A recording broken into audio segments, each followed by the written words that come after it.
Most people approaching esotericism and magic right now are expecting the practice to deliver without any real willingness to transform. And my guest today has spent a lifetime living and teaching exactly why that matters. Today's conversation is with Mark Stavish, director and founder of the Institute for Hermetic Studies, a lifelong student of esotericism with countless years of experience in comparative religion, philosophy, psychology, and mysticism, with a particular emphasis on traditional Western esotericism.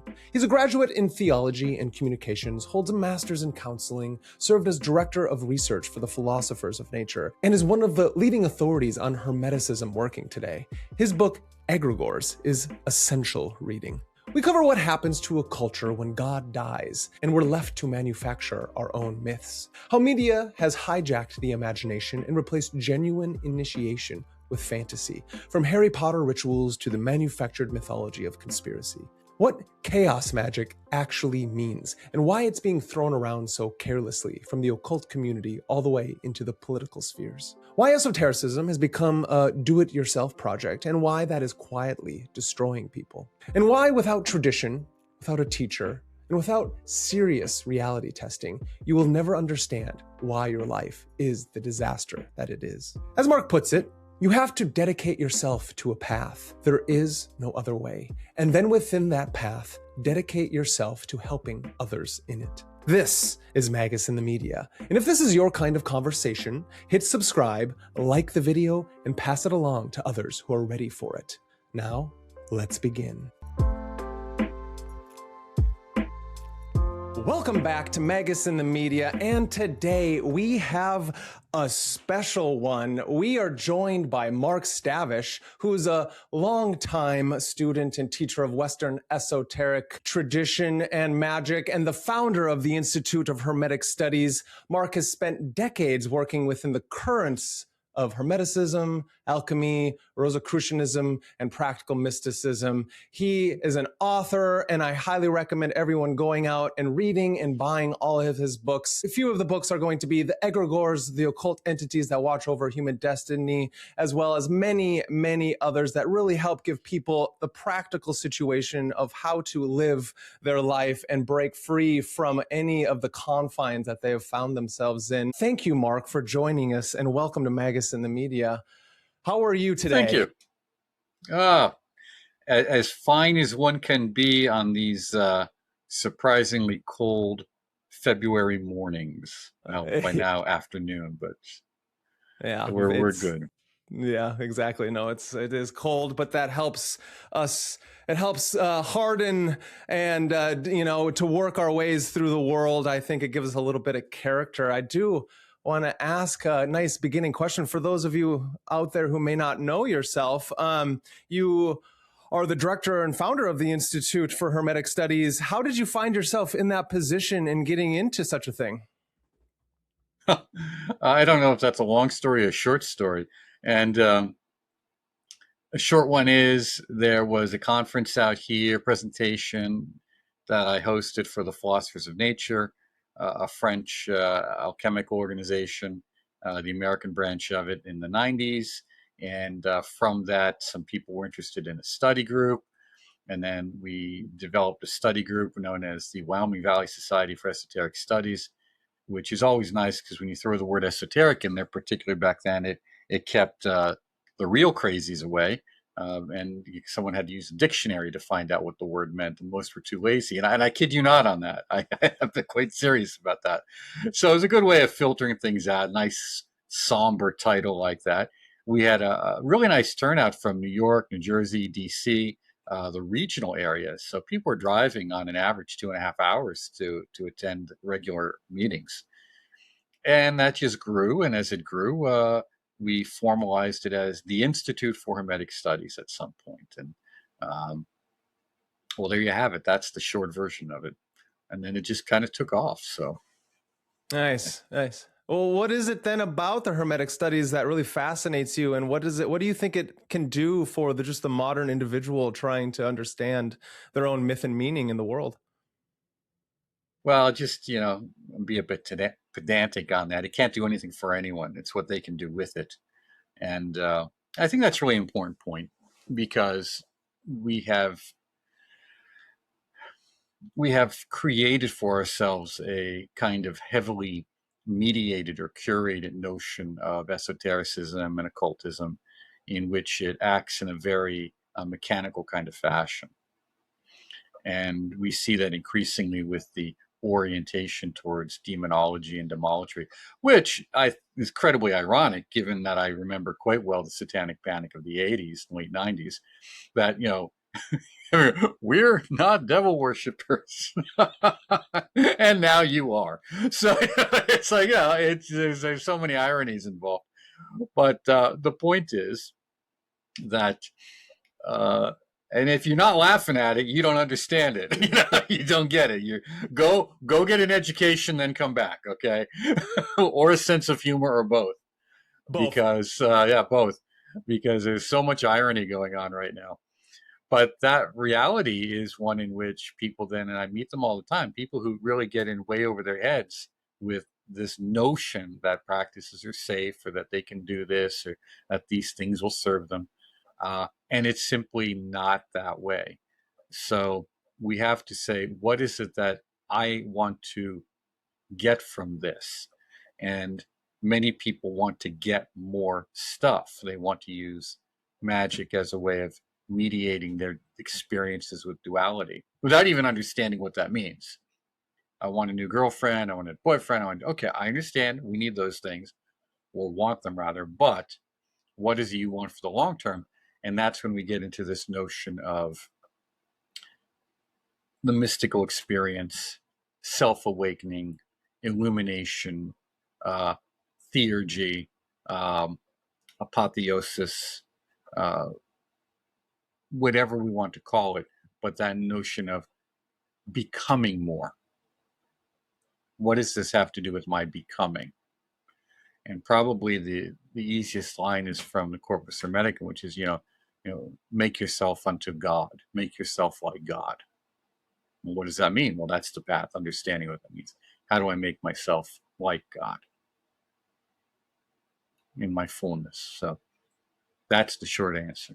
Yeah, that's a beautiful short answer. Then to me, when I hear that, and what I try to take into my own practice, is that I'm not, and what I try to tell people in the strange, more new agey community, when you see them by their fruits or by their eyes, which they, a little rotten, I'd say, is that most people seem to be trying to add something in their practice when or in their being, when technically they should be trying to more chisel things away. Would you agree with that? This is because the way the material is presented, and if we look at material from the mid 20th century, which I'm very familiar with, I knew people who grew up in that. If I look at the people when I was in my teens and 20s and sitting in lodges with, they were a different bunch. So the teachings of fundamental ethics and morality would not have needed to be hammered home to them. That's missing in a lot of teachings now. So if they came across a book on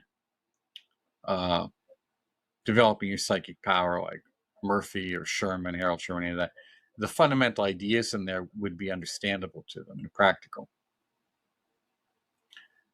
Whereas if you take those fundamental ideas now and it gets distilled down into something like, what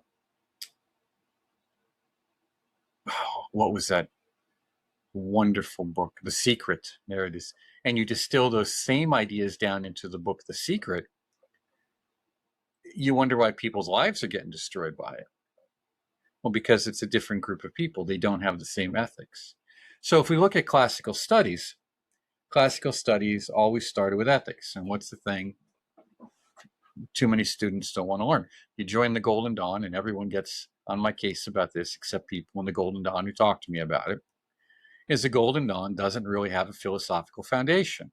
And yes, it does, but you don't get it till you've been in there a few years, when it's the first thing you should be getting. Yeah. So the philosophical foundation isn't explained, which means the ethical foundation isn't explained. And then everyone wants to bypass Rigardi's suggestion on psychotherapy, because that's just another way of trying to understand the foundations of analytical meditation. And what those are these 5 fundamental points. 1, everything comes from the void, whatever that is. We want to call it the Ein Sof R, we want to call it the plethora, take your pick. Because everything comes from this, everything is therefore interconnected. There's an interrelationship. Because everything has an interrelationship, therefore all actions have effect. Okay? Because all actions have an effect, therefore nothing is permanent in its nature or state. Okay? Because of that, the emotional qualities which we bring to the experience, in this case we would call bliss or joy or love, like the Rosicrucian trinity of light, life, and love, is the fundamental basis of beingness itself. So unless you spend a lot of time deconstructing yourself and your understanding of your relationship to your responses, which really are reactions or habituated patterns, you never understand why your life is a disaster it is. You never really understand how or why magic works. You have this just kind of crude understanding of the doctrine of correspondences and the chain of being, but you don't really understand cause and effect or interrelationship, which is fabulously mysterious at some point itself. So then you go into a ritual and you do this ritual for something, and it will turn around and tell you what your problem is by exacerbating it. So you're going into a system to improve certain areas of your life, but in fact what it does is it improves it by first, in many ways, reducing it or tearing it down. And that's the other point. If you look at other systems, they'll tell you you have to really deconstruct, know thyself and you will know the gods, and not do the ritual and the gods are going to do what you ask them to without you having to change. And I can't emphasize this enough. What the problem in modern practices is failure to understand the basics or even to know what they are. Yeah, or having the ability to put your own ego aside to know that you need to train the basics over and over and over again until they are integrated. Well, and even the language you use there is part of the problem. And we hear it all the time, is put your ego aside.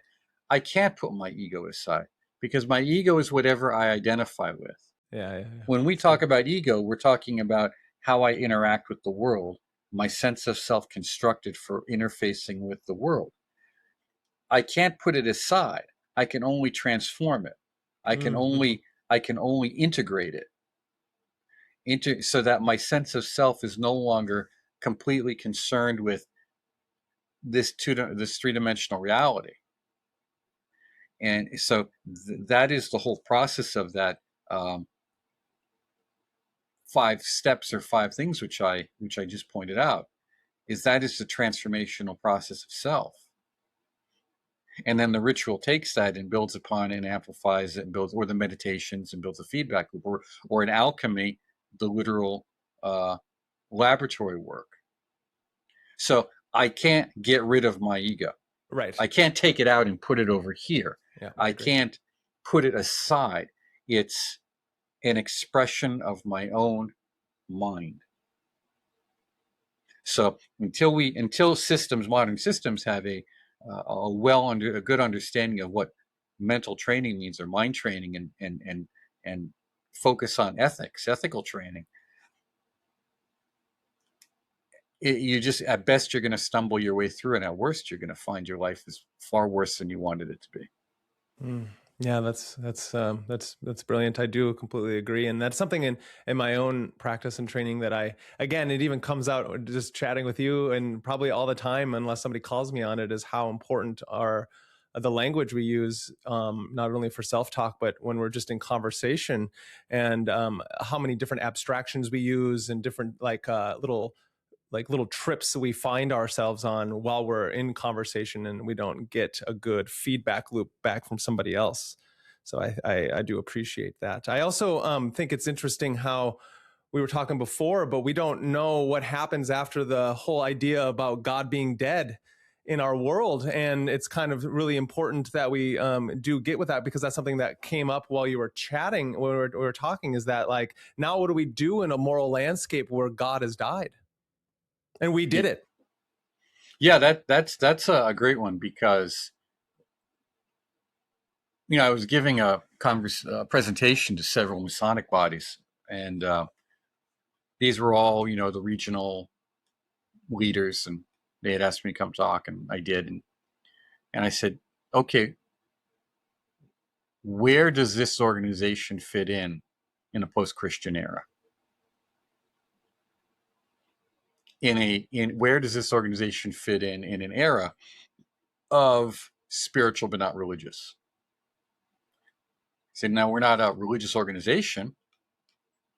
We're not a Christian organization, unless maybe you're Knights Templar, but we are an organization that is rooted in the Judeo-Christian traditions, from the Temple of Solomon and the Blue Degrees to the various other stories in the chivalric and philosophical degrees.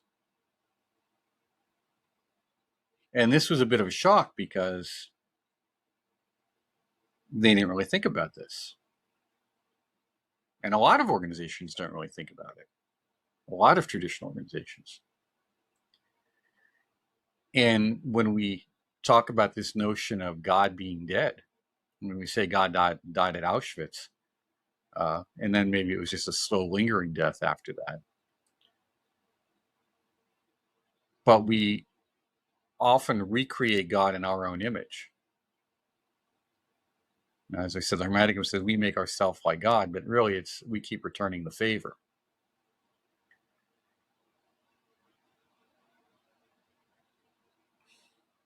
So when we do this, we have to say, what is our highest ideal?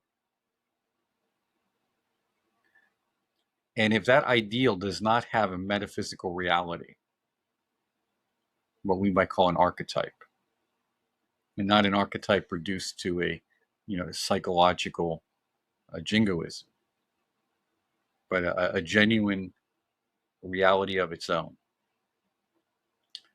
then nearly everything we do is just some form of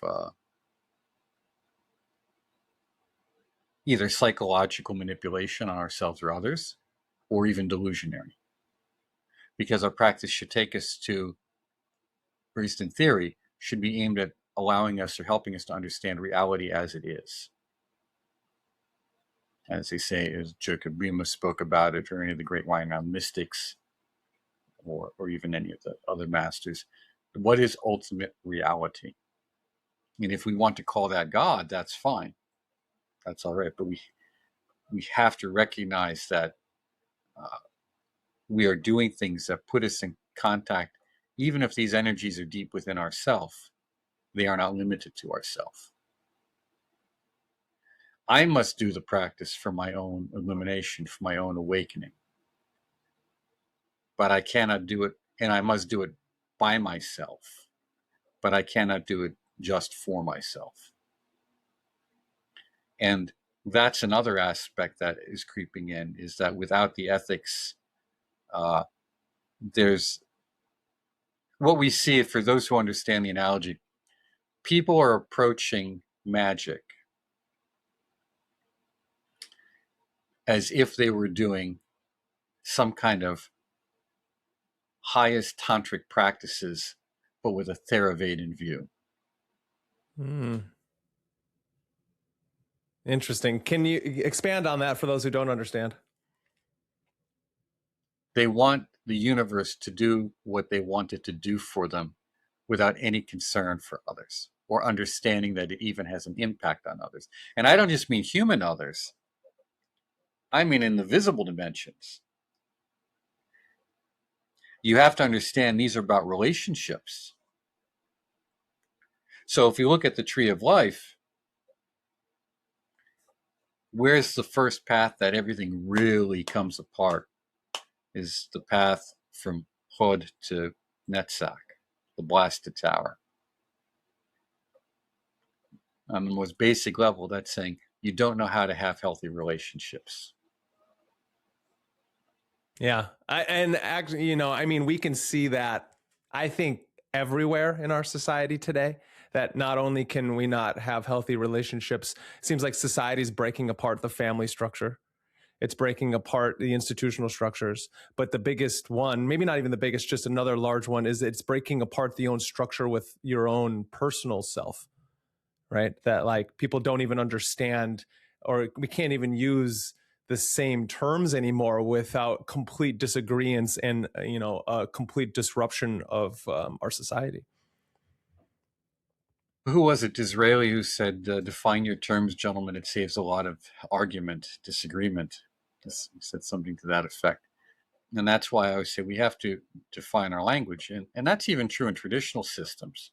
And that makes it very difficult, because without a relationship to people who have walked the path and have maybe are a few yards or even a few miles ahead of you, you're going to come to some erroneous conclusions about what words mean, because it's very, very easy to read the word love, love, love, love. But in Greek, how many words are there for love? Like 15. Yeah. And what does each of them mean? So even when we hear the word eros, like Koulianos eros and magic in the Renaissance, eros isn't just erotic love. It's anything which we love with such a passion that we bind ourselves to it. And you see that again within the Vajrayana community. I love to just hear them. They always say bodhicitta, bodhicitta, bodhicitta. What's that mean? Compassion. Well, yeah, but it doesn't mean to be an idiot. Yeah. and compassion is just the least of the meaning in some respects. It's the least of it. On another level, it's not concerned with that as you would think of it in a typical day-to-day fashion at all. It is, as it really means the awakened, the courageous heart of awakening, the awakened heart, because at that point you're able to be open to others because you're not afraid. It's like a heart unafraid would be maybe even a better, the enlightened mind, but the awakened mind that's courageous would be a better way of doing it. But people want a single word. Instead of dealing, we talked about this earlier, instead of the complexity that maybe you need 3 or 4 words, and you need to use a phrase to get across what you mean rather than just a word. Yeah. So by trying to make this accessible to everyone, the false notion of democracy, people are going to get what they deserve anyhow. And I say that deserve. You're going to get what you deserve anyhow. I don't need to make this democratic. No one does. Yeah. Okay. But this notion that we're going to open this up, and that goes into the false notions about the age of Aquarius. Yeah. Yeah. But media fits into that. Media decided the age of Aquarius was going to be, harmony and understanding, and the song sold well and the message sold well. No one ever paid attention to doesn't Saturn rule it? Yeah. Implications. Yeah. Wait a minute. Doesn't, and then they'll say, well, Uranus, and they'll say, well, but deliberate liberty. Yeah, but chaos too. Oh, yeah. So this is, when we look at that, we say, if God is dead, then how did we kill it? And then how do we resurrect it? How do we get how do we get Osiris back? How do we resurrect it? How do we find all the pieces? All the pieces, and the important one too. Yeah. The one that people want to throw away the most, right? Yeah, that's fascinating. That's why we called them a bunch of tossers. And for those of you who understand slang know what we're talking about. Yeah, that's hilarious. Yeah, nice. So then it's a fascinating conversation that leads into what I'm seeing now just in our social media spheres, in entertainment and everything in the world, because it starts with the individual, and then the individual understands that whatever's going on in the world, that like in this post-God era, now God has become the everything but, the abstraction of what God is now, it can be filled in the blanks, as well as this term occult. And so there's this occult revival again, it seems, but it's in an inverted angle where the occult has just become demonic from this Christian sense. And so it's like, how did we get here? How did this happen? And I think it has something to do with this age of Aquarius and the media taking over these terms.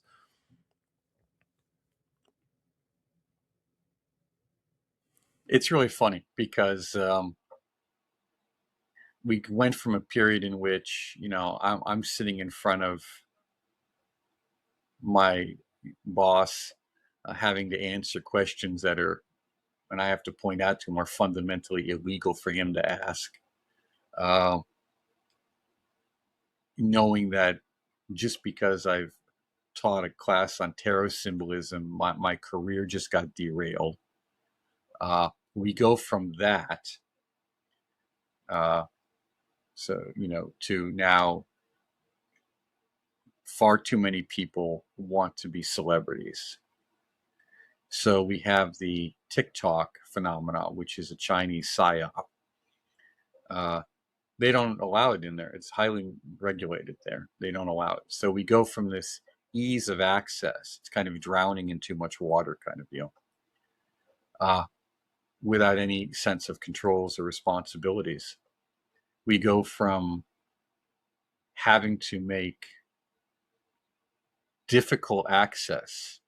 You have to go to the newsstand, and you have to buy the magazine that is the catalog of catalogs. You have to read it. You have to find the catalog you want. You have to order it. You have to wait for it to come. Then you have to order the books you want. Or you have to get on a bus and go into a major city, or listen to friends, or get on mailing lists for stuff, and you had to work for it. Then it gets easier and easier. There's a host of organizations that were more or less obscure for historical and linguistic reasons that explode on the scene in the early internet years, and they continue to grow. The publishers get bigger and bigger. Mainstream publishers recognize there's a market here. It's okay. But then the beast has to be fed. And publishing is not a tradition. Podcasts are not a tradition.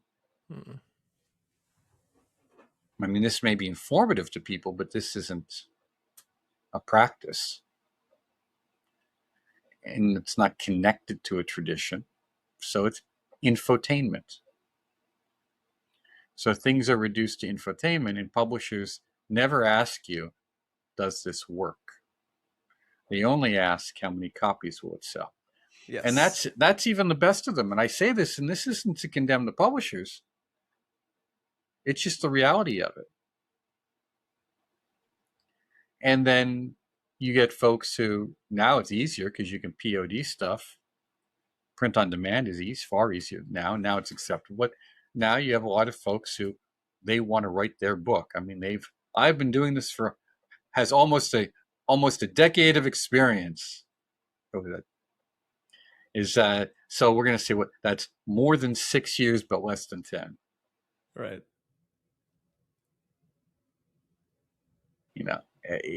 We have to recognize that, everything that we're seeing going on is really a reflection, or can be summed up by jokingly summing up, welcome to the Kali Yuga. Mm-hmm. Which isn't always negative, because it means that those who have some discriminatory capacity and some insight and some dedication can really make a lot of progress on their path. But if you don't bring discrimination, which is the first virtue of the path of the tree of life, if you don't bring that to what you're doing, you're gonna drown where madmen swim. Yeah. You're gonna do it. You're just gonna drown in this psychic sea. And and chances are there's not going to be anybody to come to your rescue. Yeah, no. And if they are, they're probably not to be trusted anyway. Well, at least if they pull you out of the drowning waters, that's a step. They drag you to the shore, but then they start searching your pockets, They take your cell phone, and they take your car keys. Yeah. So we have to learn to take what we can get. But again, it goes back to what is the relationship, and what do I want from this practice, and actually asking those serious questions. Yeah. And then how am I going to get it? And I know you had mentioned you were a martial arts instructor during the day, and we've created this notion that esotericism is a do-it-yourself project. It's you do it on yourself, and you have to do it yourself, but you can't really do it by yourself. You have to learn it, and you have to learn it from somebody who is able to teach you, but also willing to grab you by the scruff of the neck and show you where the bear shits in the woods. Oh, yeah. I mean, can you learn martial arts off of videos? No, no, and people try, and you can tell when they do. And can you learn martial arts off videos if you've already gone through a lot of formal experience and testing? I would say then you have a better chance of doing it, yes, if you have critical thinking. Okay. There's one fellow, he's very funny. He's a cop who has a channel, Yeah. and it's a self-defense channel. I forget his name, but he's so funny. And I guess he's a real rough and tumble guy because he's always like the number of fights he's been in, armed conflicts, is stunning. And he says, I get this video from a fan, a guy who's watching, and he shows me what he goes. I said, how long have you been fighting? And he goes, I just started. He goes, well, how do you do it? He goes, well, I watch your videos. And I thought to myself, he goes, no, it couldn't be. So he brings him on, and he's so fast. He goes, this is, this is the one in, literally the one in a million. The one in a million who had the physical skills, the mental skills, the dedication, was willing to go get punched in the face. And okay, so we laugh about that. We joke about it. But that's the point, one in a million. It's true. It's true. You have to learn from people, and you have to be willing to experience a great deal of unpleasantness. I don't want to say pain, but unpleasantness. Yeah. No, I completely agree. It's one of those things where the only reason I think it's really because you got to like I've trained for a long time, as well as had great teachers. I would not have been able to do what I can do without my great teachers, and making and finding the fluff and making sure you stay away from those things. And then because application is key to it all. And that's one of the things I always am trying to teach my older students that come to me just for like Tai Chi or Qigong or the internal arts, is that I thoroughly impress upon people to make sure if you find a Tai Chi instructor, and again, I'm telling everyone out there, make sure they know martial arts as a fighting form. You need the external application to even make the internal movements work. And that's one of the biggest things that I find is that fluff out there, is that Tai Chi Cha nonsense. That if you don't have an internal practice, it's a hollow practice. But if you don't have an external practice, you don't have enough strength to make the internal stuff work. And so that's my little.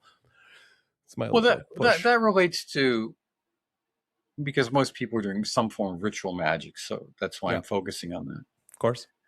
That relates to the magical practice as well. That in alchemy, it's clearly understood, even though many people tend to ignore it, but it's clearly understood that you can only transform without what you have first transformed within. And they mean that quite literally, that the transformation of the mineral substance, or even to some degree, although not as much, the plant substance and spagyrics, but in mineral work, the inner state is the key, king and ruler. That's it. There's no exception to it. Now, I do believe that there are, and I have pointed this out to some people, there are probably simulacrums. And they said, what do you mean? I said, well, if we look at the energies of descent on the tree and the energies of ascent, and they're happening simultaneously, we're working on the refinement, the energies of ascent. But if you're in that level, things look the same. So except one is kind of on the escalator going down while you're on the escalator going up, to use that analogy. So if someone is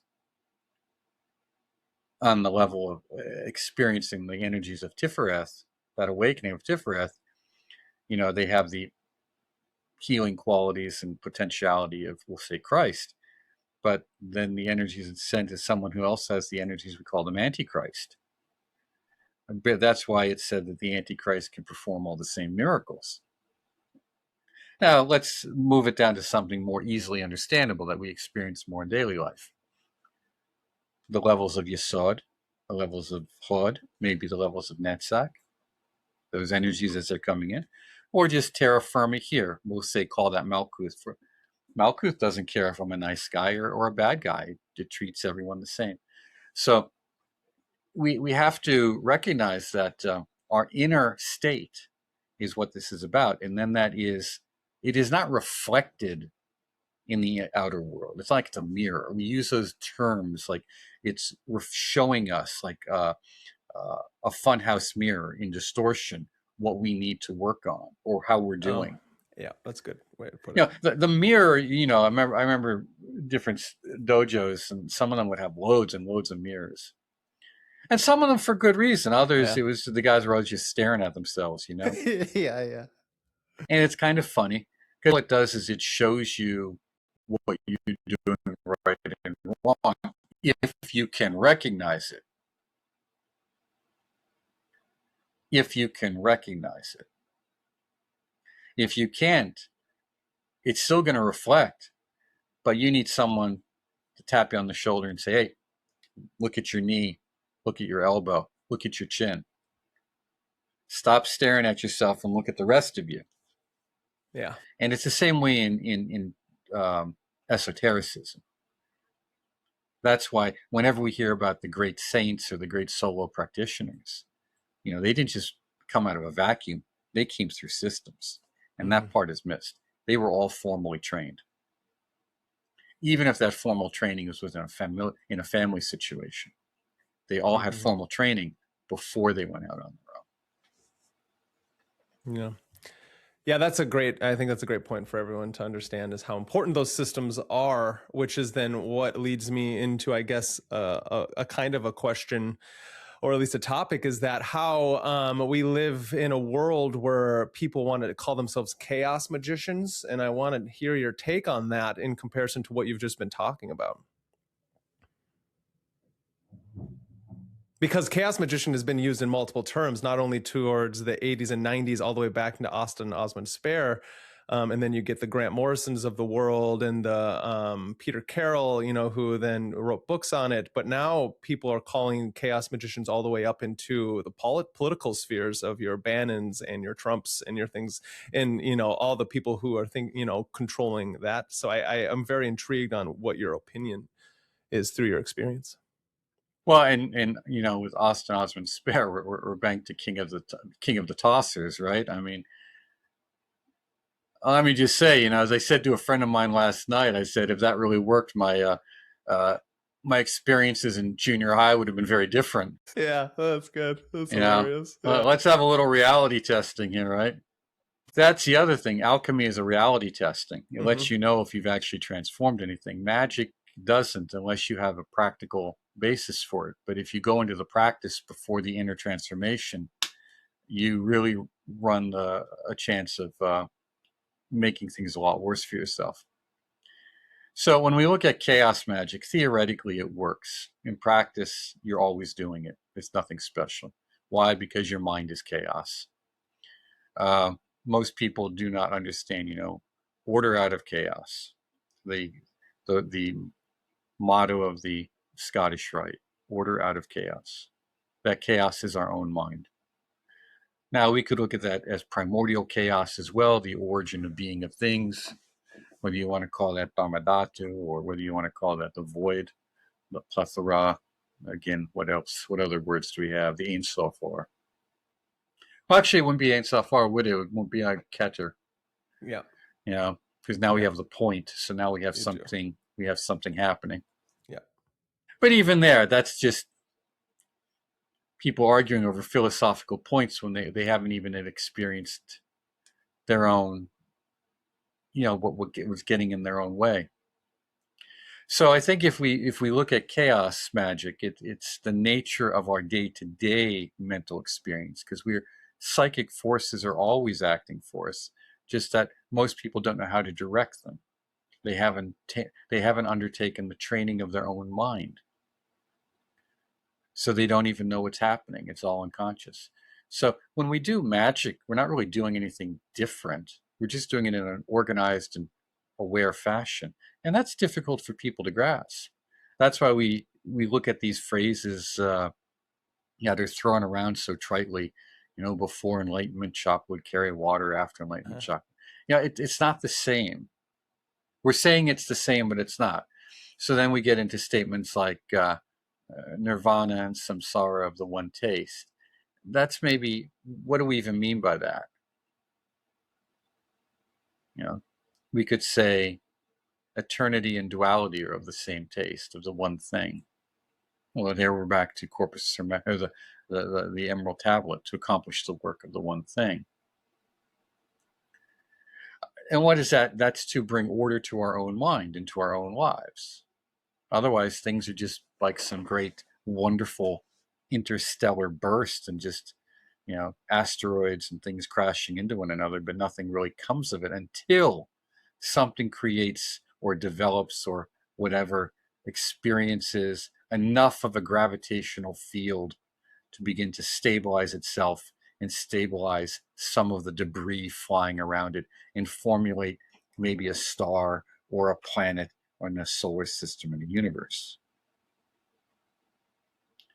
So when we look at chaos magicians, it's a throwaway term. And I think when we look at, and I'll just say the people you were talking about,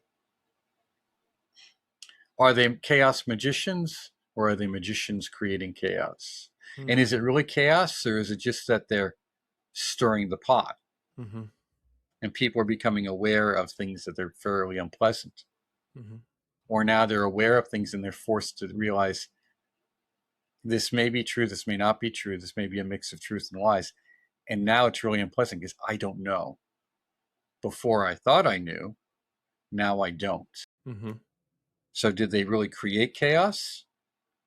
Or did you suddenly just become aware of your own ignorance? Yes. And with that, the fears that come with it. So if we look at maybe the writings again of Ioannis Koulianou, Eros and Magic in the Renaissance, that's a helpful guide. If we look at the outcomes and the effects of things, that's a helpful guide. But in many ways, the occult community does not want to face reality. That's why it comes to the occult.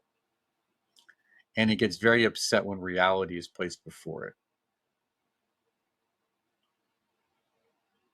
I remember saying to someone years ago, I said, well,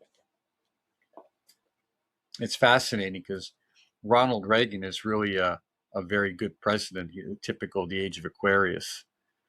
And he said, and his wife uses astrology to plan his meetings, and that was horrific to them because it wasn't their preferred candidate.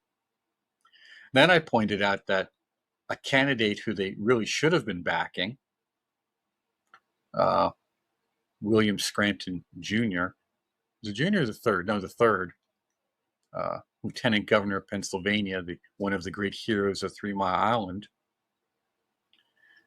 And I've met him. I've been on meetings with him and board meetings. And a wonderful fellow who had an incredible depth of understanding and experience in Indian philosophy. But it was the Democrats that derailed his campaign with the dope-smoking hippie ad right before the election in the 80s. The advisor to the Clintons did that. So, when we look at these things, we have to recognize that the degree to which politics and political correctness, particularly progressive politics, we'll use that with a big P, has forced its way into contemporary spirituality and hijacked it. Literally hijacked, it's possessed it. It's possessed by the demon of politics. Is really important because it's destroying it. Now, why? Why? Because it's what you do when your system doesn't work, when your spiritual system doesn't work, when your religious system doesn't work. It degrades to a political philosophy. Oh, that's great. Yeah. They're both ruled by Jupiter. They're both Jupiterian ideals. So, we can easily see communism as an extension of monotheism in many ways. So, just to wrap it up, you're seeing in these leadership, like it or not, the forces of Jupiter and to some degree the sun, some degree Mars. So the Geburah, Chesed, Tiferet. But the people critiquing it or criticizing it or thinking they could do better are barely able to function on the level of Yesod or Hod. And that's the cruel reality. Yeah. So the leadership, and this is going into what's happening now at the year of the fire horse and Neptune, the great. There's going to be a lot of people who are going crazy. I can't imagine how many people had borderline, and I say this as a professional diagnosis, borderline psychotic episodes like that week right before and after that boom. And it's going to continue as bubbles get popped, imaginary bubbles get popped. You're going to see a lot of that separation that you talked about early. And people are going to have to come to grips with reality and what that really means. And that means limits. Mm-hmm. See, that's Saturn. Saturn is limits in time. And Saturn is in its fall in Aries because people, I don't want to deal with reality. I don't want to face that. Yeah. I don't Because they haven't been able to use the sword, so to speak, is how I always try to say it. Well, that's it. They've been using magic to avoid the difficult things. And now that's going to come home to roost and pop, and it's going to be unpleasant for a lot of folks, and that's okay. It's just the way it goes. But you're going to see that all over the media. So those who look at esotericism or spirituality, particularly in terms of media, Netflix and Amazon and all of that, the stories, they're wonderful stories, but that delusion continues. So people really need to separate themselves out from that and get serious about their path, because the wave of more fantasy, escapist fantasy, is only going to increase if you're not careful. Yeah, and that's a great segue into exactly what I think this blossoms into, is that fantasy and how magic and media are integrated with said fantasy. And it's crazy. Over the last few weeks, I've been doing, so I also do podcasts with the Occult Rejects. Amazing. Everyone should go over there and check out Nick and what he does. But with some of the people that they've been interviewing, I've been hearing this whole, you brought up Sabrina the Teenage Witch. I don't know. There's this new Adventures of Sabrina on Netflix. And so people are, these chaos magicians or chaos witches are using rituals from the TV and then making them real. And so I find that abhorrent. Because I find that to be ridiculous, because people don't understand the interconnectedness between what they're doing and where it's coming from. So I think that's a good segue into this this whole idea of like alchemy or magic. And what it should be doing is you should be trying to understand who you are in comparison to what the divine is, instead of trying to then take over the divine and bring it, become better than it or something like that. I'd like to hear your take.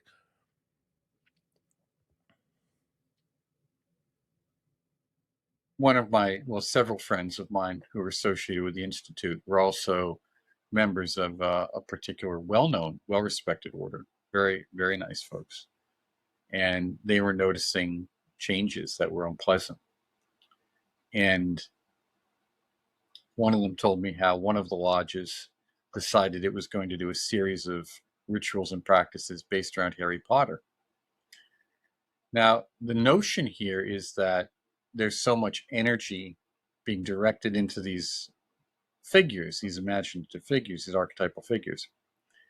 Well, actually, I should say these imaginative figures, that through them they can connect to the archetype. The problem is Harry Potter, Hermione, all of these are the filter which you're attempting to get to the archetype. But they're treating it as the archetype. So it's like me, instead of using Captain America as my inspiration to, be a better human being and think about justice and be courageous in the face of adversity, I seek to become Captain America. Right. And Yeah. and I get online and I look at all these guys, you know, pumping them full of steroids and drugs and whatever anti-aging treatments at $2 million a year and all this kind of stuff, thinking, yeah, I can get this. Yeah. Yeah. So No, no. we have to look at the way the media then shapes the imagination, and the imagination, if we look at it from the Renaissance point of view and earlier, that was the highest faculty in humanity, in man, because that's what connects us to the divine. Yeah. It's the first path out of Malkuth. Yeah, you have to conceive of something as possible before you can move in that direction and then begin to self-correct as you go. So when we look at these, this is just a degradation of practice, not a it's not a good thing, because it will move them in a direction, just as you know, just David Metcalf and a few others pointed out, Dungeons and Dragons, was the instrument for many people getting in magic. I mean, the evangelical Christians were right, but and that's the other thing. You have to recognize that everything has value. Symbolically, everything has value. I mean, I see a lot of, I meet them all the time. Most usually young girls who have these goetic tattoos and they think there's nothing to it. I said, is that a real being? I don't know. Well, maybe you should, because you remember the life is in the blood. And they're horrified. I said, now here's what's going to happen. And then a few months go by and they're like, okay, what do I do? Well, you got a problem. You should have thought about that a year and a half ago. But they did it because of what they heard on TikTok. I kid you not. Because of some video they came across on YouTube. And they don't want to believe. They're so desperate for a fix to their lives. And there's no one guiding them, no one assisting them. Yeah. They don't want to believe that this is not going to work. It's like the Marine in the strip club, Of course she loves me. Yeah, Okay. of course she loves me. Yeah, that's right. Yeah. She loves you. And your Yeah. Corvette. Yeah, exactly. Yeah, that's hilarious. And so I think something that was really big in the beginning of my journey 20 years ago on this path was that, yes, I had fallen into, as we all do, as we open up whatever centers, somatic or centers, that happens. And all of a sudden you start taking in this information like a Manly P. Hall or whatever it is, because it's all on the same shelf at Barnes and Noble or whatever, But I think what was really important for myself was when at the same time I was going to school for philosophy. So I started reading Aristotle as well as Plato. And then with my classical literature studies, I was getting into Dante and the classics. And I think that is really what started helping me understand the grounding and the nature of storytelling and myth with Homer's Iliad and the Odyssey. And I think that is something that interesting enough today, where it's like now you get Christopher Nolan, right? He's coming out with the Odyssey. And so only people in this day and age will only know Christopher Nolan's Odyssey. And to me, that is horrifying, because a lot of them won't go back and read Fagel's, the interpretation of the Odyssey. And so can you tell me what you think where we're going in that split, the schism between source material and the new mythology of an age? Well, John White, who is a professor of philosophy and has done some classes for the Institute, and is he's the philosophy teacher you wish you had. I've taught philosophy as well. I introduced students after the obligatory 9 chapters. So after the midterm, I would introduce them to Neoplatonism, classical Neoplatonism in the Renaissance, the power of the imagination. And they were just amazed. I'd have them read some sections from Jocelyn Godwin's work, The Golden Thread. Yeah. Those are wonderful chapters. They're easy to read. I mean, Jocelyn's brilliant. He's a good friend. I've known him for many decades. He's a brilliant fellow. And I think I mentioned in that book twice, but he's just, it's just a nice, it's just a joy to read. It's one of those books, Mm-hmm. And they loved it. We never heard anything about this. Now, some of them would have some ideas about magic, but to hear it in this way, it was very helpful to them. So when we look at the Odyssey, John and I did a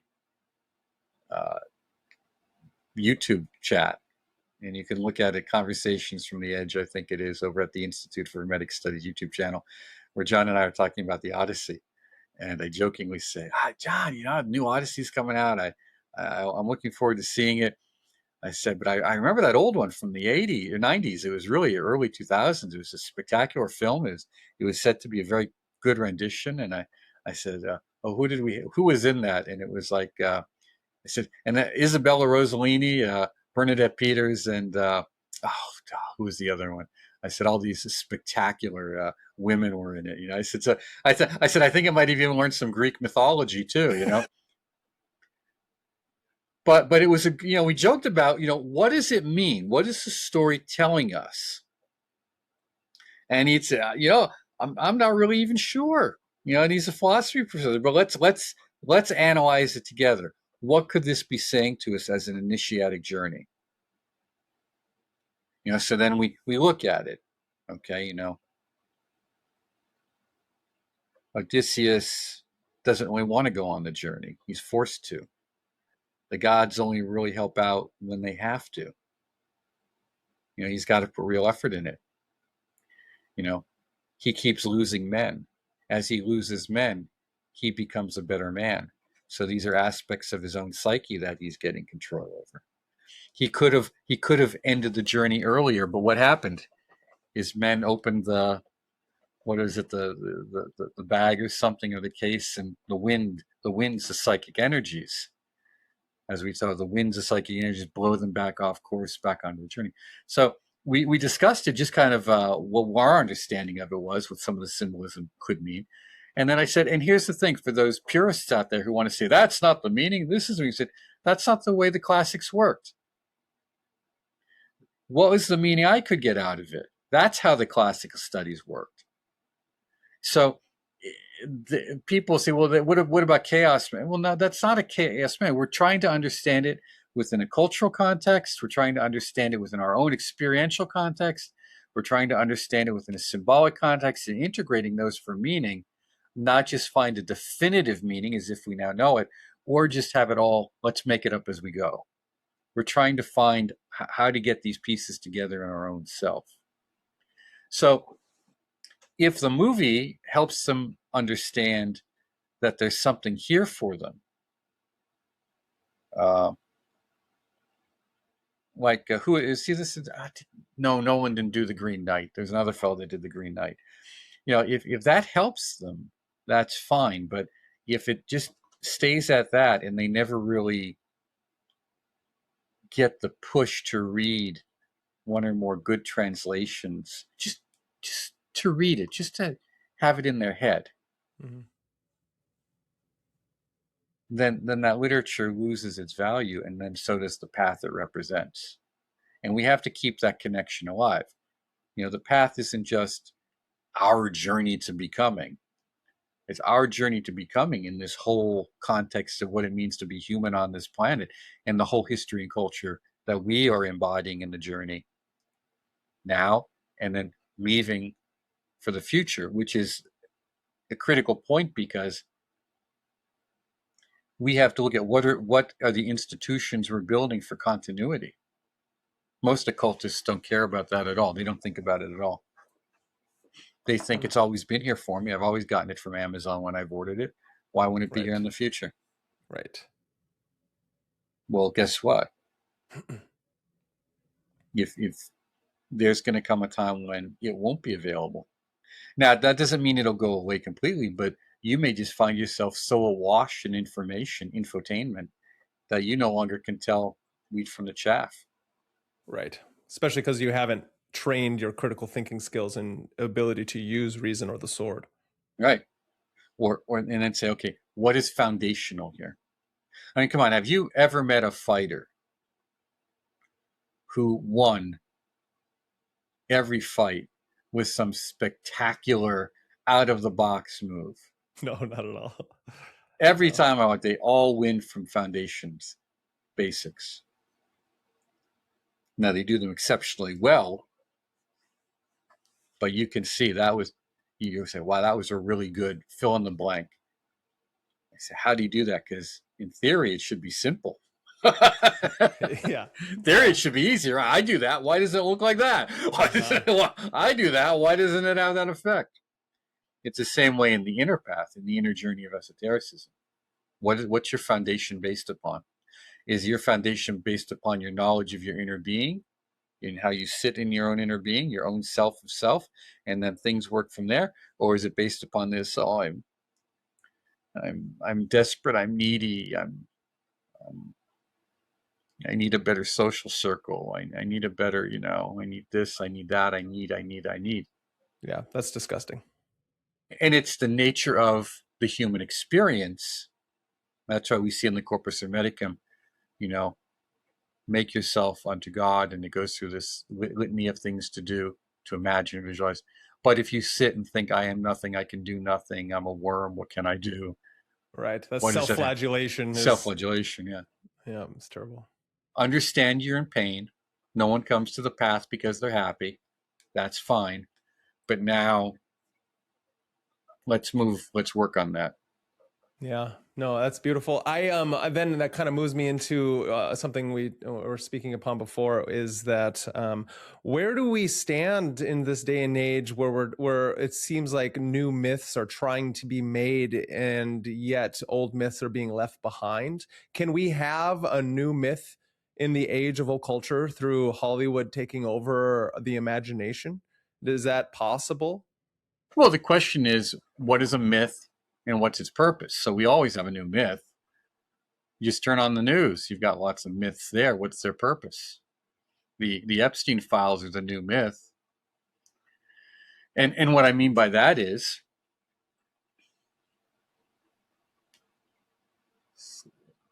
5, 6 years ago, 7 years ago, Pizzagate was a conspiracy theory in the derogatory term. Now people are saying, told you so. Well, yes and no. Conspiracy theories, and I use that in no quotes, is fundamentally the way people try to make sense of their world when they know something isn't right, but they don't really have a lot of the information. So they connect the dots in a very literal way. And if you know history, you know that things are more flexible or fragile than that. For example, Reinhard Heydrich, who is the architect of the final solution, got everybody together to sign off on it at the Swansea conference in a manner where they would be implicated, where they could not have deniability. Do you understand that? Then the minutes were redacted and terms were put like relocation. Okay? Because they knew what they were doing. That's the criminal mind. So when we use terms like the elites, they're not elites. They're the ruling class. They're not the elites. There's no selection process they went through to get into that, except karma. That's a great point. Yes. And that's an important point too, because that means your karma has put you in this position too. Yes. So stop complaining and do something. Yes. So the Epstein myth is about a baby-eating satanic cabal that rules the world. And I said many times, look, I'm not going to sit here and tell you that Hillary Clinton has a baby smoothie every morning for breakfast. I simply wouldn't be surprised if it happened. It simply wouldn't shock me. And there's the difference. See, I'm okay with ambiguity. Yeah. Yep. Yeah. That makes people feel uncomfortable. Right. And ambiguity is where enlightenment takes place. Ooh, yeah. It's the gap between stimulus response. And that's where it happens. So you have to become comfortable with ambiguity. So that now we use terms, going back to words, the Illuminati, the Masonic cabal. Okay. Words are put on things in order to fix it, to solidify it, as if now I know what's happening and I understand it, and I can point to that and say, you see, that's the Illuminati. That's the one in charge. It's not that simple. There are bad people doing bad things. There's a question about that. And they're probably bad people doing bad things in a way that it's unimaginable. But at the same time, I was on one podcast a few weeks ago, and I said, the reality is that you probably have some guy in a back room in Hollywood or wherever else with a statue of Baal doing rituals. But that's not how it works for the most part. See, that's and a lot of even ceremonial magicians, people who you know, fell into that problem 5 and 6 years ago. Because they kept expecting, like when I said, well, who is the artist, the Serbian artist, Maria Abramovic, I said, that's some very interesting magical work. And they said, what do you mean? It's blood magic. They don't understand it because they didn't grow up around it. They didn't have any experience with it. So to them, the only magic they could recognize, if it didn't look like a Golden Dawn ritual, it wasn't magic. Right. Yeah. Yeah. So at the same time, you have people who don't really know things. You're in a bind. You have people who should know better, or I would rather say could know better, who don't. And then you have people who don't know better who think they do. And all because they saw it on some YouTube video. Yeah. I mean, I think the perfect example of that is the myth of the Masonic conspiracy. Yeah, we're taking over the world by losing one lodge at a time. Yeah. The power of the Catholic. I said, join. Here, you want to know what goes on? Join. It's as easy It's as that simple. Just join. Yep. Same thing. Yeah, the churches, they're taking over the world. They're doing great because that's why they're closing all these buildings around here. Because they're taking. So that's the reality test. So that's the myth, the fantasy myth that people create for themselves so that they think they know what's going on, because to recognize that I don't know what's going on, the world is a very unsafe place, and that the potentiality of Lovecraftian horrors coming into our reality is too strong. And I feel powerless against it because that's what Buffy the Vampire Slayer, that's what, the only good story essentially was Charmed because it had a happy ending. It did. Yeah, and five spectacular looking women. Yeah. People forget about the mom, Yeah. The mom could read the label off of a can of rat poison and it would sound like poetry, I mean, that's hilarious. This is, look at that. Why was it a popular show for Iran? Because, it wasn't, the boobs in the book could only carry it so far. It was a very well written fairy tale. Notice it was a very well written fairy tale with an arc. Yeah, beginning, end. Yeah, it did. Yeah. Yes. You look at Supernatural. It had a few weak seasons. It really found its stride when it started doing comedy.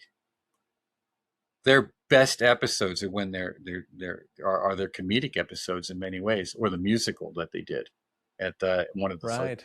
I mean, these were really well done. And in fact, I didn't pay attention to that show until someone sent me a pirated DVD of an episode that took place in Wilkes-Barre, Pennsylvania. And I said, that's funny. Why? I said, because that's exactly where I went to college, and I was running an occult lodge later on. And it also had to do with, I talked to survivors from the war. And one of the things was, because of course I knew a fellow I mentioned Reinhard Heydrich, he had visited his father. He was telling me so one of the episodes has to do with the creation of a golem. Yep. And actually I wrote a story about the golem that got some attention in a local paper, because of I'd worked for people who had survived the camps, right? So the whole issue is, I said, now, is that art imitating life? Is that plagiarism, or is that just, we'll say, magical coincidence? And then they had a follow-up episode that took place in Rhode Island, and of course I belonged to a lodge up there as well. So I think that, when we look at this, the mediated story of magic, God is absent from the world, because it has to be for the television show to have any arc or continuity. If you solve the problem, if the divine comes in and solves it or helps it or guides it like it does in the Odyssey, then your story's over, the paycheck's over. Mm. It's not a bad thing. But it's just what it is. Mm-hmm.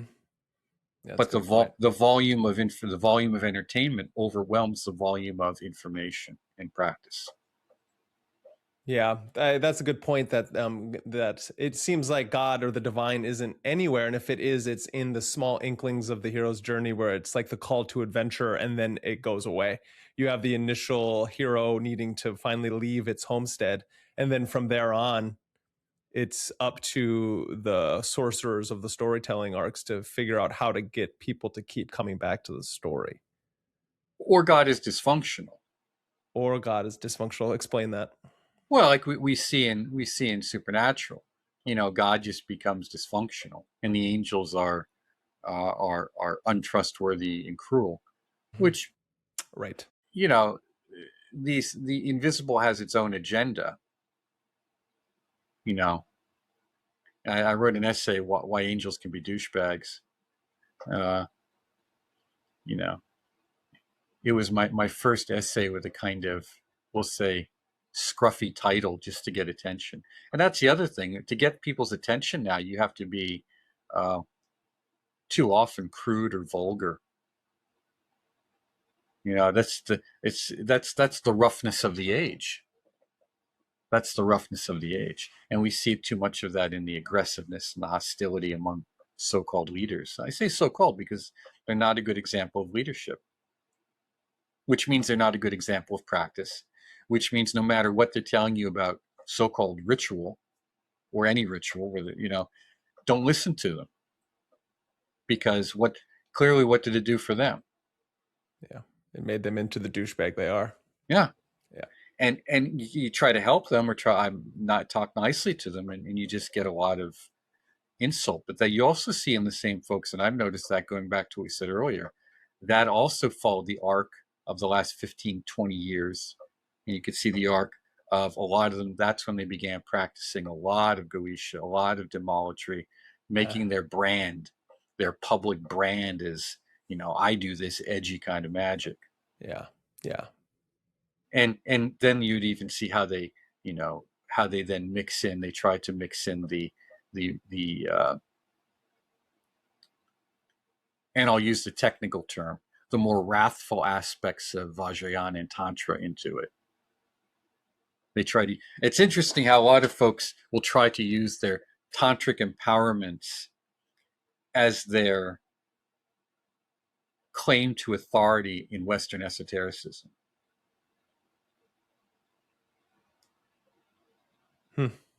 Why?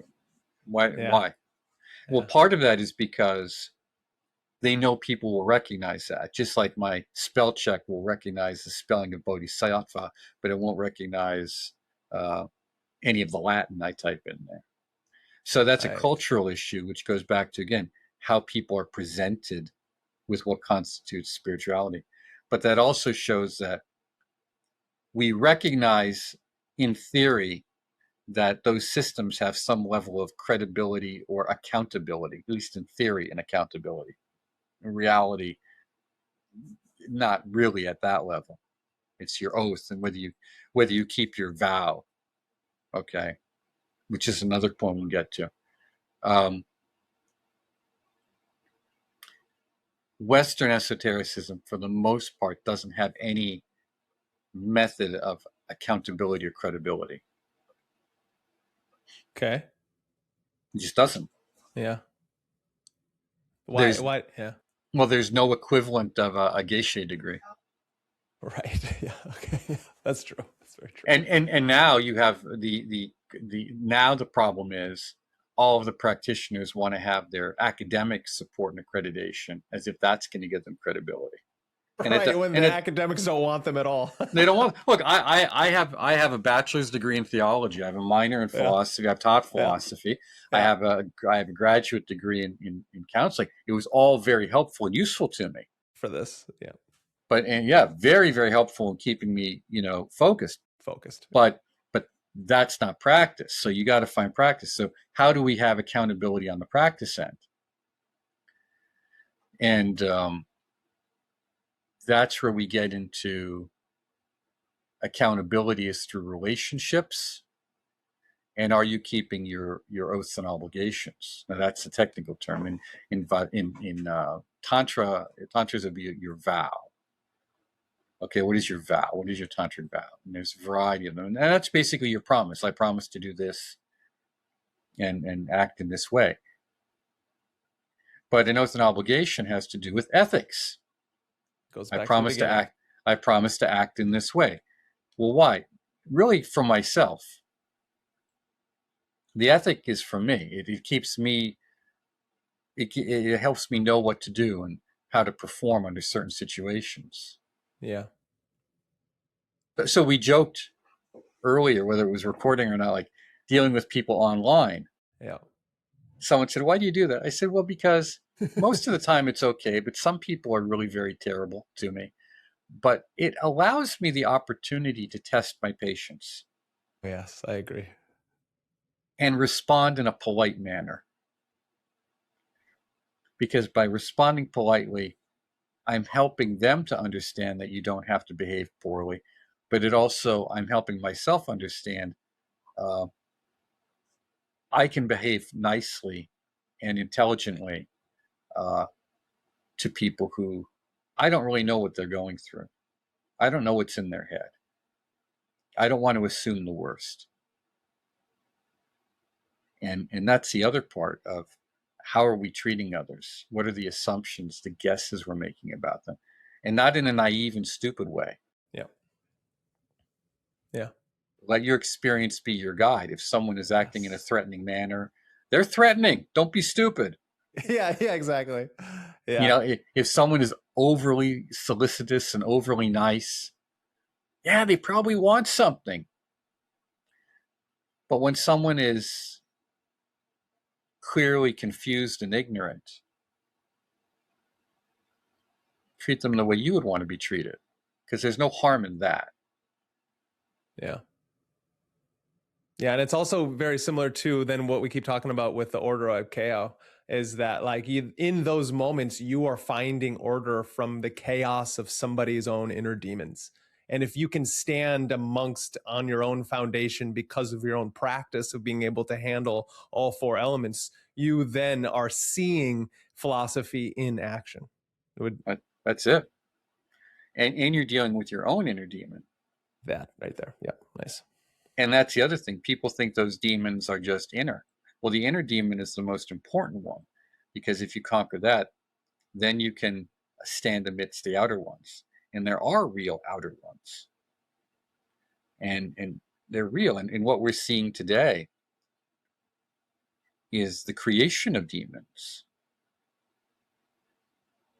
Like the drug cartels. They're demons. Yeah. How Yeah. how how anyone can oppose their obliteration, Yeah. their Yeah. total and complete destruction. Let me repeat this again. They're grinding into the earth into a fine dust so that not a letter of their name remains, is an indication of a failure to understand that in doing so, you are saying, I support human trafficking, which is just another word for slave trade, prostitution, child rape, drug running, gun running. I'm too afraid for my own safety. I'm a coward Yeah. and don't want to face that cruel reality, that Lovecraftian horror, Yeah. because I feel helpless in the face of it. And those gangs are a Lovecraftian horror. I mean, they worship a death cult. Oh no, it's a death cult. Oh yeah. Yeah. You know, so we're unwilling, to the occult community is unwilling to face reality on many ways. It's the same thing with, you know, you get to, there's no chance of what we call Christian nationalism gaining any traction here. It's not. I mean, the media wants A Handmaid's Tale. They want that because that's a distraction from reality. But go try and do that in, Afghanistan. Go try and do that in Iran. Yeah. My books were banned in Iran. Oh, were they? I don't doubt that. I don't doubt that.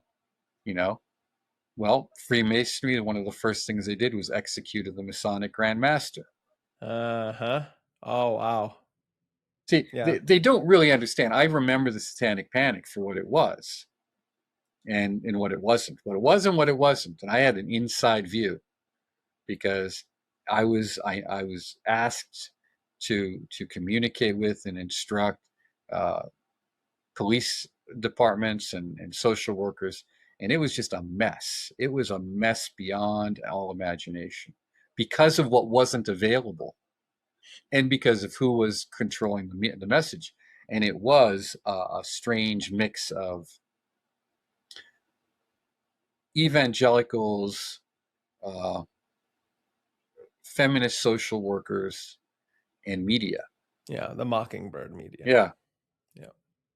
Again, too many in our community have been so polluted by an idealism. See, and that's the thing about the egregore. The egregore abuses your idealism because it creates an archetype that is very easy, beautiful, and attractive.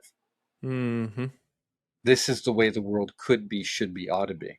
Well, who says? If we all just, well, yeah, but I can't even get you to donate $20 to support this. What are you gonna do? And I mean that literally. Here's the other. Since we're on long enough, I did an interview a year ago with Christopher McIntosh and Arthur Versluis, and it was nice to see the silence and shock on their face because I said the problem we have right now is that too many people in our community, we'll use that in quotes, they're just cheap, selfish bastards. Oh yeah, LARPers. Yeah, and I said, let me explain why. They're cheap. They don't want to carry their own weight. Now, with this new astrological phase we're in, that's ended. They don't know it yet, but that's over. The umbilical cord has been cut. You're going to have to learn how to survive on your own. Okay? They're selfish. They really only want what they want, and they don't give any consideration to the past that has brought it to them or what they're building for the future. Now, not all of them, but too many of them, most of them. And that goes in why they're bastards. Not only do I mean that in the sense that they're irritable people, but that they're unaligned. They don't claim any parentage. They don't want to be part of it. That's the chaos magic thing. That's everything true, nothing is permitted. That's that nonsense. Yep. Yeah, that's what it is. Yeah. You can't, that is a path of self-destruction. It won't get you anywhere. Because now as I say, well, do you believe in reincarnation? And they say, yeah. I said, so do you plan on being an pessimist in this life or something close to it? Well, maybe. And I says, you expect to come back, right? Yeah. Okay. So when you come back, where are you going to get the teachings to pick up on where you left off? Oh, well, you expect them just to be here, right? I mean, it's not like the Chinese are going to come in and like they did and crush Tibet, or they crushed Taoism in mainland China. No, that's not going to happen. It's always going to be here for you. It's always, and in perfect form, not in some broken, corrupted form like we've inherited. Oh, like you have to parse through all the nonsense, rework it, find the cookbook. Yeah. Yeah. And then make sure you've got that you're doing it right and that somehow, and make sure your nervous system is fine-tuned enough to be able to interpret what these words mean. Oh, yeah. And then with the experiences that are happening to you, that you're not delusional. You don't become your own demagogue. Yeah. So media has, again, going back to television and movies and podcasts, because they've exploded, have created this image of this very false image of not only what esotericism about and initiation is about, but also how it's done and what you can expect from it. And we're going back to that. If you look at media discussing, because we're MagusintheMedia, so we're talking about Illuminati, different conspiracies, the way these words are thrown around in a very two-dimensional way. We're probably going to go through another kind of variation of satanic panic. I don't know whether it's 2.0 or 3.0, because there was a little shift there between the 80s of, baby eating Michelle Remembers. See, this whole Epstein thing has a lot of similarity with Michelle Remembers. So we're trying to, you have to step back and say, and let me say about him, anyone who hasn't done fundraising doesn't understand what happens when you're in a fundraising position, which is essentially what he was as finance. You meet as many people as you can. And if he's a spy, if he was an asset for one or more intelligence agencies, your job is to meet as many people as possible, but also to accrue as much deniability as possible. Right. So you just write. So just because it's on the email doesn't mean it happened or it's true. Right. And you always talk about people in a very familiar fashion as if you know them. I mean, how many of you don't know me or someone else, and instead of saying, "Dear Mr. Stavish," you go, "Hey, Mark, you send me," like, well, who are you? That's true. So now we go out, someone looks at the, I don't know this guy. What do you mean? He's dressed, I don't know who he is. Yeah. You can call me anything you want except late for dinner. It doesn't mean we have a relationship. It's true. So the demon of confusion, and I use that word, the demon of confusion, of lies, the vice of Hod, is very present in this. Very, very present. And because that's the deniability and cover. You sow confusion to protect yourself. As I said, I have a picture of myself with a Polish ambassador. It doesn't mean he was reading my books, even though they're in Polish. Right. You see, so this is part of trying to get people to step back and get some space. And then you realize, I have no idea what's going on here. I just know something really bad is going on. And it's at a very high level of society, but it's also at the low level of society. Because media has taken criminals and elevated the status of kind of heroes, organized crime. True. I once locally, those of you who saw the movie The Irishman, yeah, those were local guys, and there's one in particular who was the head of the East Coast mob. They're well known around here, at least family name. And this little post came across my feed and said, and it listed who it was and said, "Rest in peace." I said, "Rest in peace? How about burn in hell?" You know what, that $10 he gave your family, that came from extortion and prostitution in numbers. Oh yeah. No different than hundreds of millions of dollars due to the blood that are on that. No yeah, different. I agree. But you see, they act like the leadership comes from those guys they don't come from outer space. They come from your neighborhoods. Yeah. Everyone who was involved in the Kids for Cash scandal locally were known locally. Yeah. Everyone who turned a blind eye to the corruption in the media, again, going back to the media, had an idea what was going on, but didn't want to bust the story. So I'm trying to get through to you that if you're going to go down this path of ethics, you've got to have a great deal of courage. Yes. Because I'm not asking you to put yourself in harm's way. I'm just telling you, you have to be willing to see reality as it is. And that's going to separate you out from a lot of people around you who either don't have the capacity, or they have an inkling, but they're afraid, or just don't want to. Which means you then have to find good practitioners to associate with in order to maintain your sanity. Yeah. No, I completely agree with that. And that's a great warning / just a good adage. It's great. I thank you for saying that, because it is something we find ourselves in, especially in a day and age where our media is so inundated with signs, symbols, and metaphors that unless we have a good understanding of what an abstraction is. I think one of the greatest books I read, which was really hard to read, but I did it, was Alfred Korczynski's General Semantics. Yeah.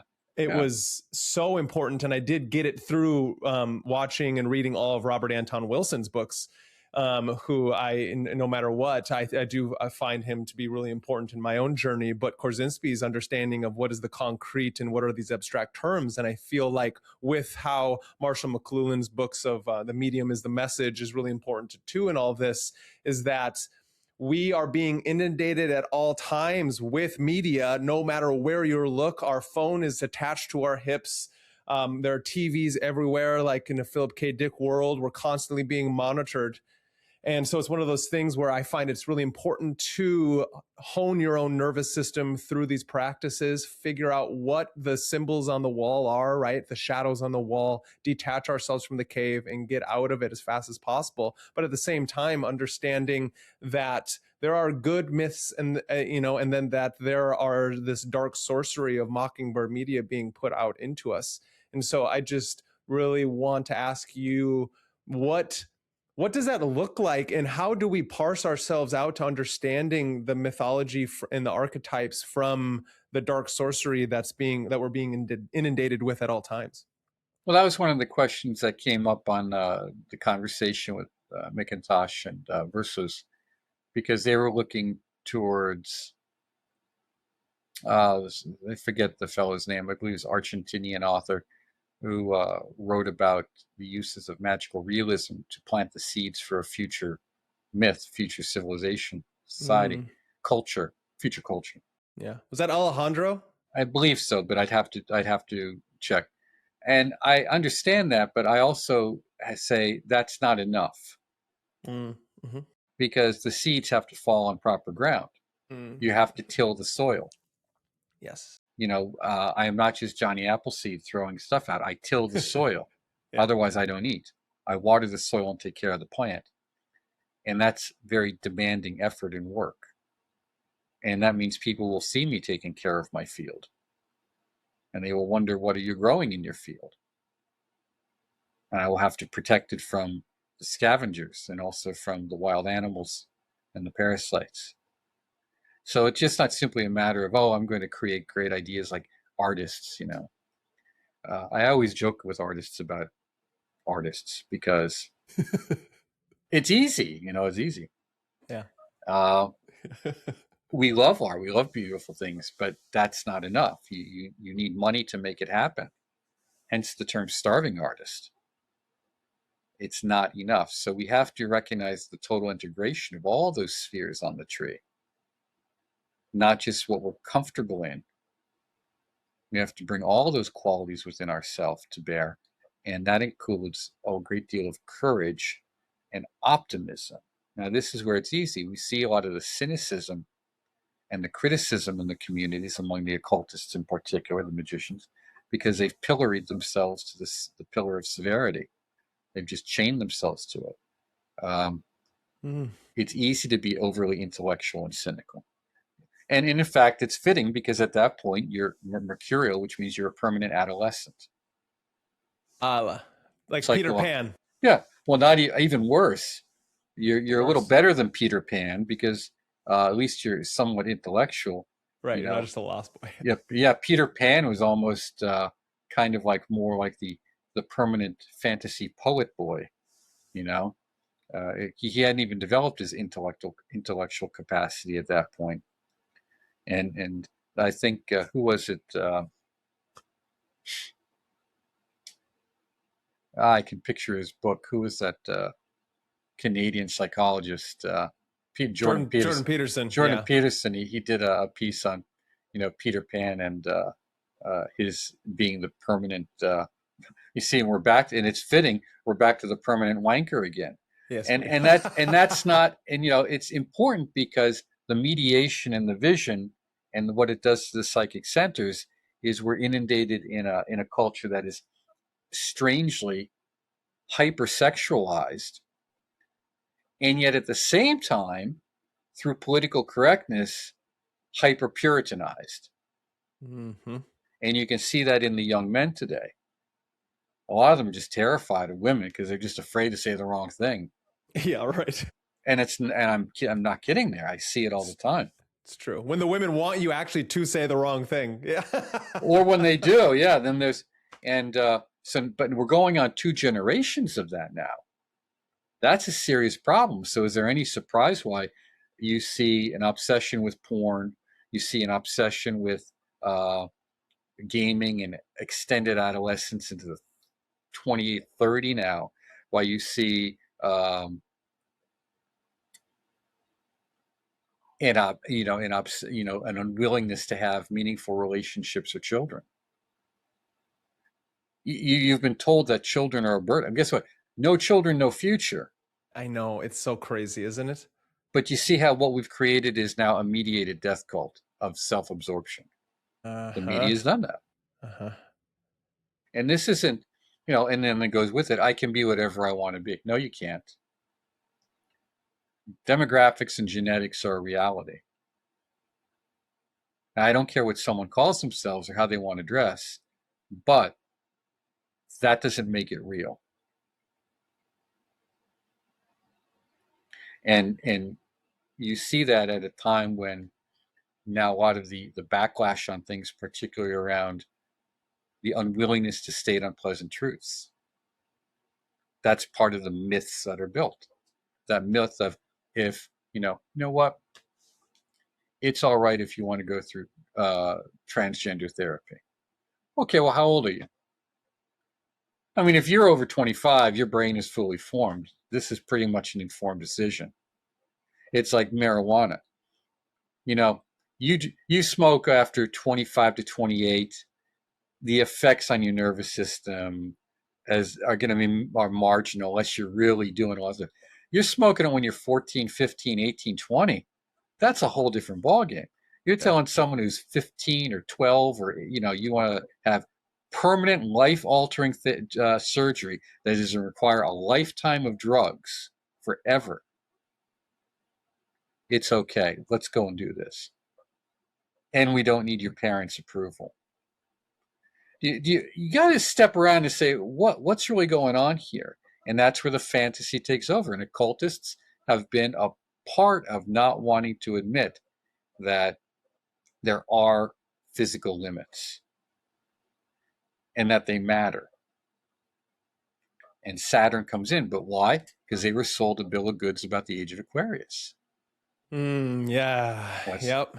Yeah. And New Age conspiracy. And utopianism.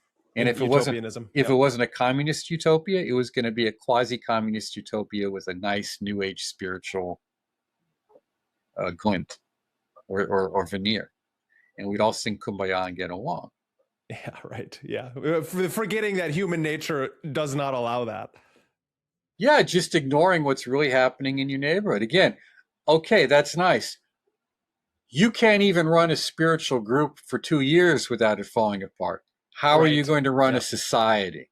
Well, you can, through force. You can run that society through force. We're going to make you get along. Right. So this media then sends us a lot of messages of utopian, now dystopian. And inevitability, a sense of inevitability. That if you notice, the major message is inevitability and powerlessness. Or some kind of ridiculous superhero power. Right. So how do we go back to creating? Well, you can't create a myth. You can create a story, but you can only tell the path of initiation as it's lived. And then for someone else, that becomes a story that then becomes what we call a myth. So you can only talk about the experience of initiation. You understand what I'm saying? Yeah, I do. Yeah. And so then do you then believe great artists have the ability to tap into these myths by making characters go through tragic events, thus having them go through their own initiatory pathway? I think so, but the question is, how far does that initiatory pathway go? Because what we want is an initiatory pathway that takes us at least to what in Kabbalah, modern Kabbalah, would be Tiferet. Yeah, to the Christ or to that Son. Yeah, to your higher self. Because at that point, you still have work to do, but it's going to be much more. It's going to be easier in a certain way. Mm-hmm. It's going to be less fraught with error, I should say. Less fraught with error is what I mean. Mm-hmm. Doesn't mean easier, but less fraught with error. Yeah. Whereas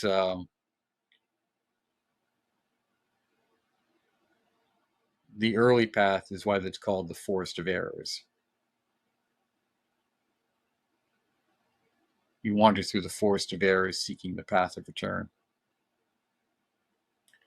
And then a friend and guide will come along, usually female.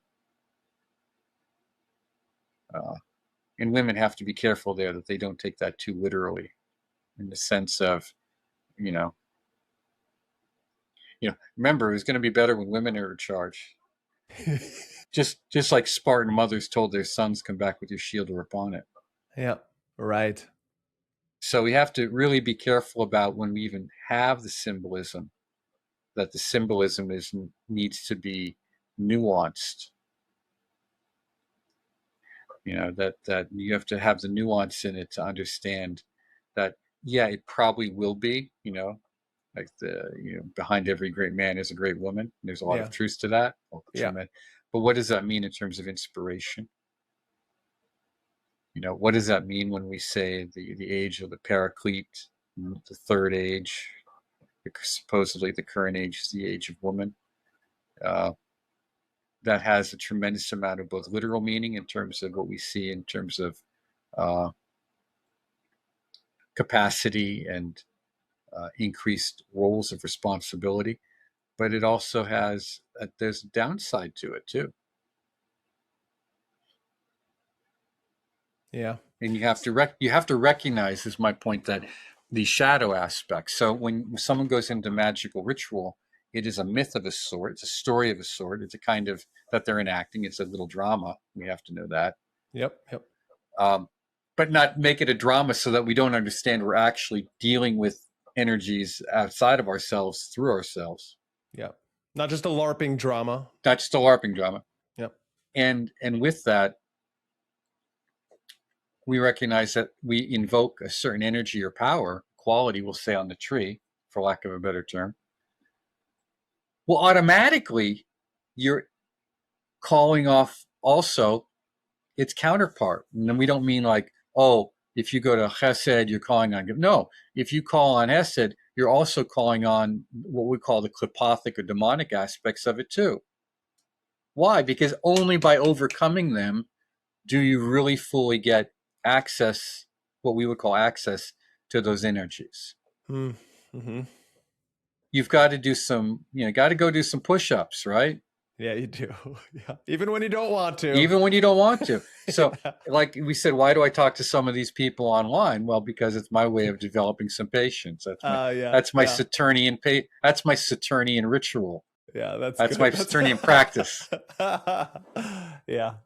That's good. And then there's also, to go back to the what you're talking about, the feminine, is that it's not to be taken literal. And I think we've become too literal on both sides of the political spectrum. And in the occult world too, it's like the ideas of like the feminine means a symbolic understanding of what that is.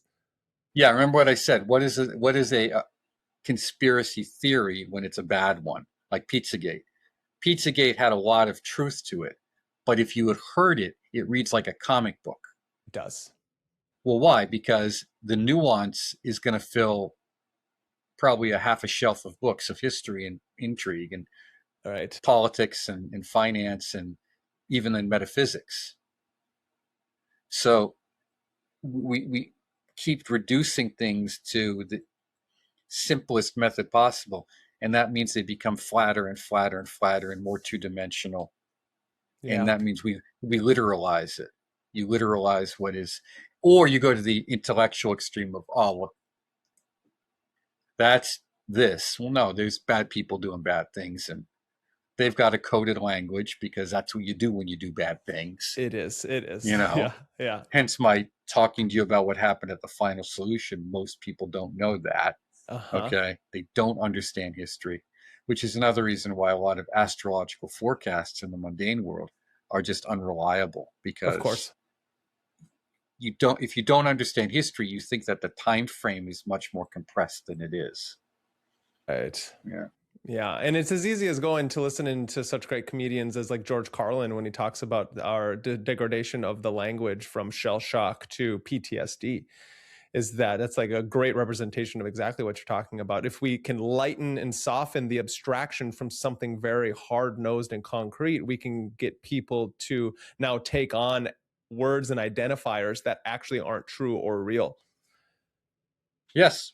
It's not, it's simply we're getting people to take on an identification is what we said, ego. How do I relate with the world?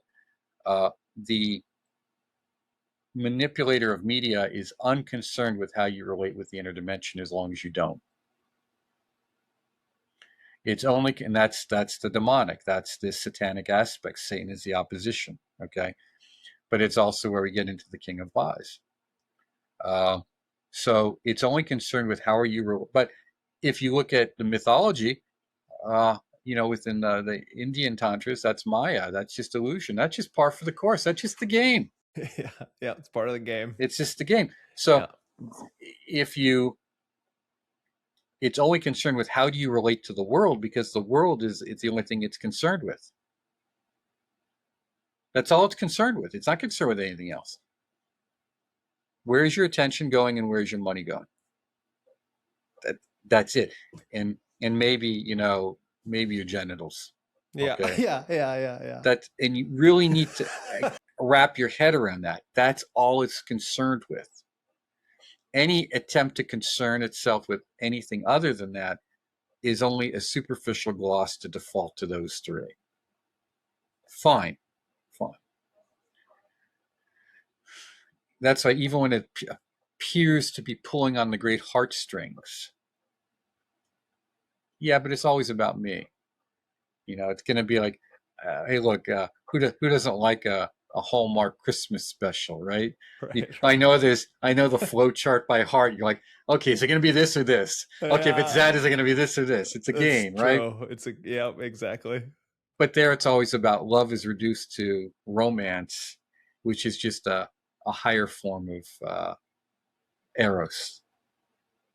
It's a non-sexual eros.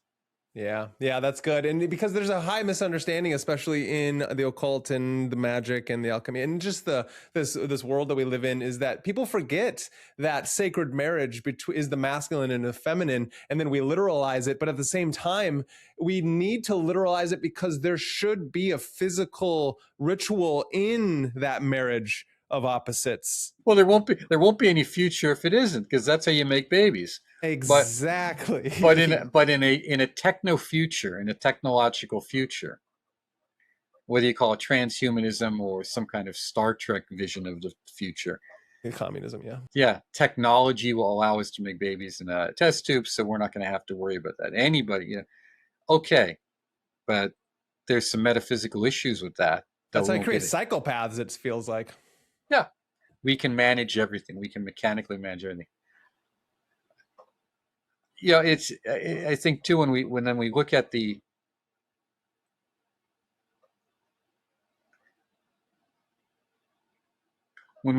future we want to build, we have to always ask ourselves, how close to this is to tradition? What does tradition tell us? Because that lasted for so many thousands of years. We have to be careful that we think we're better than it.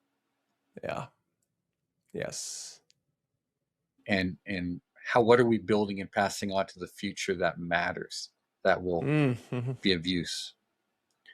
So when we develop our inner relationship to self, now the media tells us I can develop my own inner relationship to self, devoid of any connection to the exterior. Again, the notion of I'm going to discover the magic book, and the magic book is going to tell me everything. Yeah. Rather than how does that story involve initiation and transformation. See, in modern magic, I don't transform. I just get more. Right. Yes. Nonsense. Yeah, Yeah. It's complete. That's the secret. It's the complete nonsense. It's Faust. It's Faust. Exactly. And no one would, most people who have read The Secret or in the New Age community don't even know Faust, and they've only heard about it through movies or some shit like that, which is. But what I wanted to say is, going on the same lines, is like even the occult community. I remember about 5 or 6 years ago, people you would know by name, when the first conspiracy stuff was coming out, they were so mocking of it. They wouldn't even give it a. And I said, "But hold on, let me just." And I'll send you the essay. I'll see if I can find it. I would love to read it. Just let's try this on for a second. Peter Mark Adams had just come out with Game of Saturn, and I've done like 3 or 4 talks with him that are in depth. I said, so yeah, on one hand, yeah, okay. On one hand, you want to say there's this political connected occult elite in Renaissance Italy. Yep. Yeah, Medici's and Ficino and yep. Yeah. But not only that, people the subcast of minor clerics dealing in the demonic. Oh, okay. Yeah. Okay. Dealing in dark magic. Mm-hmm. Which is why the Roman ritual was written, by the way. The Roman ritual of exorcism was written to take all those other minor magical rituals and say, we gotta get some restraints on these guys, which was really in some ways why, going back to Heydrich, one of the reasons they ramped up the final solution is because it's not that they didn't mind the killings, they just weren't sanctioned killings. So we got to get some control over this. Well, so here you have occultists who are talking about the tree of life and the Qliphoth and all this stuff. And I'm saying, but hold on a second, guys. At some point, those Qliphothic energies and those, we'll say, energies of order of the positive energy tree, they have to connect with terra firma somehow and in and through people. So to believe that there is not a Qliphothic expression in this world is to deny an entire half of the teachings. Yeah, but which means they don't really believe that the tree is acting in this world either. Right. They're just, again, LARPing. They're just play acting. That's crazy. I completely agree with that. That's crazy.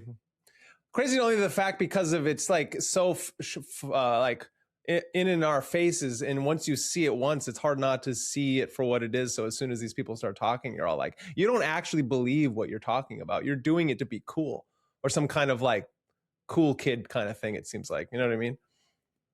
Which is why you've got to get yourself good friends and good companions, even if it's just 3 or 4 or 5, and find healthy ways to work together, even if just once a week or twice a week, a month, or once a month, and keep each other sane. But that's going to require cooperation on all your parts. Yeah. You're not going to, you're going to have to cooperate with one another and maybe not be able to chase the next best thing that comes your way. You're going to have to pick a path and pick a discipline and pick a direction. And just like anything else in life, you don't get to be a master of half a dozen martial arts. You don't. Without mastering at least one first. Yes. And those who have, and I've met some, those who have lots of degrees in other systems, and I mean like beyond like a second or third degree, we'll call black belt in different systems, who have 5 or 6 of them. Not only were they very rare, but I found they either were really very, very good in the exception, or there was really something they couldn't do, or they had to do it all the time. You had to constantly be practicing all the time to keep your skill level up in all those systems. So it would have been much better if they just really got really good at 1 or 2. Yeah. And then just said, I'm just going to be knowledgeable about the others. Yeah. Because I don't have enough time in my life, in my day, but I'm going to be really good at 1 or 2. Yeah. Yeah. Use those other ones as references towards strengthening the central pillar of your practice. Yeah. Know what you're good at. Know what your body's, You know, and it's the same thing. Know what your body is like and what it can do, and then you build your mind around it. Here we're doing it's the reverse. We're finding out what our mind, which also includes our emotions, by the way, our inclinations, are really good at. We build a practice starting with that, but then we bring in other things to bring, I don't like the word balance to it because we're not balancing the scale, but to bring more well-roundedness and expansiveness to it. Oh, I like that. Okay, beautiful. Well, I think that everyone needs to replay that last part over and over again because I think that's really important. And then to kind of wrap things up, because I believe that we could continue this conversation for quite a long time, and I definitely do want to continue this conversation into the future because I can think of a bunch of different topics I'd like to talk to you about. But for this one, I would like you to leave the listeners and the audience with your view on how can we in our postmodern functionalist mechanistic world, in this scientific materialistic world, how can we help bring back myth, magic, and meaning to the individual, thus to the society? You have to dedicate yourself to a path. There's no other way. And then within that path, dedicate yourself to helping others in it. There's no other way. You have to help others just as you have been helped. And then in that, find a mechanism of expression. For myself, I'm very good at writing. I'm very good at public speaking, and I'm good at organizing and fundraising. And I want to say something to you right here. When I would teach public speaking, I said to my students, the grade you leave here with is not your final grade. It's just where you're at this time. If you had told me when I was sitting in that chair, and I'll bring in my transcripts to prove it to you, that I would be teaching public speaking at some point, I would tell you you're out of your mind. If I showed you how many reams of paper, how many trees I murdered, trying to learn how to write good and write well, and you'd be surprised. But it takes effort. You have to stick with it. You have to love it enough as an expression of your inner self, as a form of devotional practice, to want to be of service. It's work and worship. It's ora et labora. Labora doesn't just mean in the laboratory or with the books. It means, how do you labor in the field of God? How do you labor in this field of service of Isaiah? Isaiah is the world of action. What are you doing to improve yourself, those around you, how you can, and then hopefully from that, the world as a whole, and building a future? Do what you can and be happy with it, and don't suffer under the weight of perfectionism, all or nothing. That's just another way of being a nihilist. Right. Be optimistic and grow your capacity. Yeah. That's opportunities will come. Just take them when they are. Yeah. Yeah, that's beautiful. Well, thank you. Well, you're very welcome. Mark. Thank you. Thank you, Mark. This is a fantastic conversation, and not only in it have I learned a lot, but I think it asks more questions, which I think is really important in this day and age to help parse out the confusion that we're constantly feeling. Is that there will never be answers, really? That the answers are in the practice and in the embodied practice, and that these questions arise so we can clear the mind. And so I think that's beautiful. I would like just make sure, I would like to plug anything you are doing or anywhere people can go to find you or anything like that right now. Well, we have a series of courses at the Institute, and it's a complete coverage of the path from beginning to end.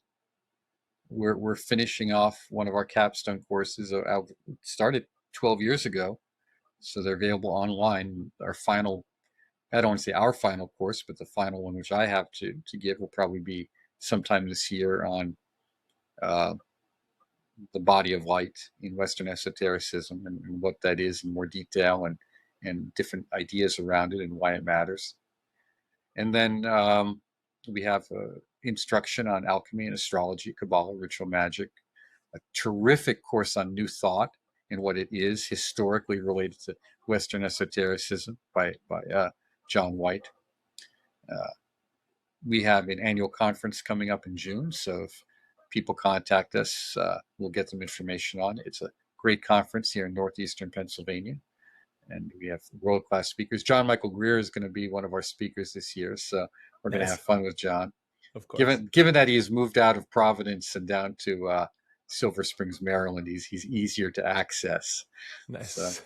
So we have a lot of things, a lot of publications, and we have a twice monthly questions and answer session with practices where you get to hear a variety of things come up within people's practices and answer them the best we can. I save most of the rough and tumble discussion for podcasts like this. We use these to push people's buttons because it's part of the path to arise, let the questions arise so that we can answer them. And you'll find most of the people who you will meet at our conferences and in our coursework are very pleasant people, and they're very nice people, and they engage the question. They're unafraid of the questions, which means they're open to a variety of answers. As it moves forward in their awakening. So as many people have said, our conferences are really super high level. They really are, and yet they're incredibly friendly. Nice. So people have a great time. We encourage you, and you can participate live, or you can attend virtually, or view the recording after the fact. Okay, that's cool. Yeah, I definitely will probably partake in some of those, especially virtually, since I'm upper Midwest, so it's hard for me to get into those. So make a pilgrimage. Yeah, exactly. Yeah, that's a good idea. And my girlfriend's always telling me how we need to, we should actually make a pilgrimage down to you guys. Yeah, well, fantastic. Well, thank you so much, Mark, for coming on. And this was truly a pleasure for myself, especially because I've been reading your work and following you for such a long time. And so it means a lot. So again, thank you for coming on. Yeah, you're very welcome. Yeah, of course. Everyone out there, make sure that you go and head over, go buy his books. He's a brilliant author. Go listen to him on Audible. His voice is just as soothing here as it is there. And so while you're listening to all those things, make sure you come around all the time and realize that it takes courage to hear things that you may not really feel comfortable with, but you know that it's deep into your heart, and that is truly the hero's path. We are all here this day and age. It seems like it's all chaos as reality is bending at it seems, but what we want everyone to know is that there is a way to parse your way through it, to found a firm foundation, and to really enlighten yourself upon the path, and that is through an embodied practice.